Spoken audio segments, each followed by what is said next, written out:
mhla ngeshela isipoki sangiqoma salala kanti sizomitha part 2. Hayi bafowethu ungakhohlwa ke ukufoloma nokulamka amasubukile ebese ungakhohlwa ke ukungahleki ngoba ihlekisi.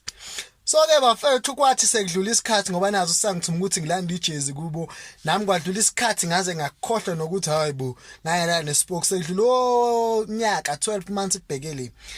Ngikutshela ukuthi ngathi ngazelele mfethu uTufuza Tofoza engekho engene night shift ngezwe ngesidudla sempamp size 42 extra large ungisakaza ba efethi kade ngiphuza isavana ngiyavuka wathi ya ukuthatha apho ukuthi ungimithise bese ungondle efethi ngithi ngiyabona ilo sisi fuck hayi ba mina sisasa msikhona msuqamba mangasashaya isikuna ngazo ngisashaya isikuna phela ngangidakiwe wathi ya uyahola kusasa umhla 25 ngicela ulethele ingane imali yesondlo emathuneni emobeni height ngo12 ebusuku ngageje isikhathi ayinangempela bafethu wathi kwathi ngenjalo ngizokusakaza ngenye impama ngizobuya nangempela futhi ngawu-withdraw lo 500 ebusuku ngo12 unganikela khona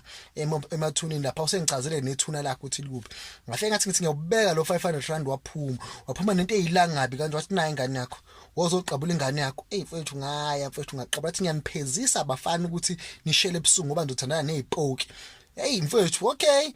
wathi khona ulanda ngani ijezi lama ngilethela ngani ijezi ngoba ngaphuma ngasala ngigodola awuphuma ngani ekhaya sengiyathetheswa ke manje bekuye mfethi engithume ethi kunespoke esisho esifikile sinephathi kade sisidakwa ucethi ngilethe i12 yesavana engihambise mfethu ngihambise ngize ngibuza ama security ngingabangani abafethu lesavana ezothi hayi sesizokhala ingoma lapha ya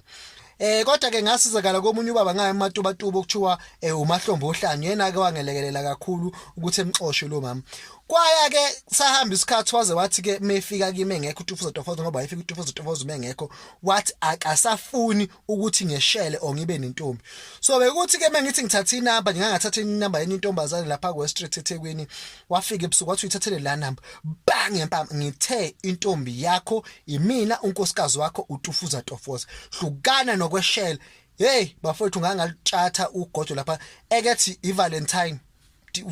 deserve imbali na ngimlethele imbali ebengiyondla ke lengane mfethu ngiyondla kodwa ke ubaba uMahlombe ohlanye wangisiza kakhulu ngoba ngagcina sengiyekile ke leyo nto leyo ke sahamba sabaleka.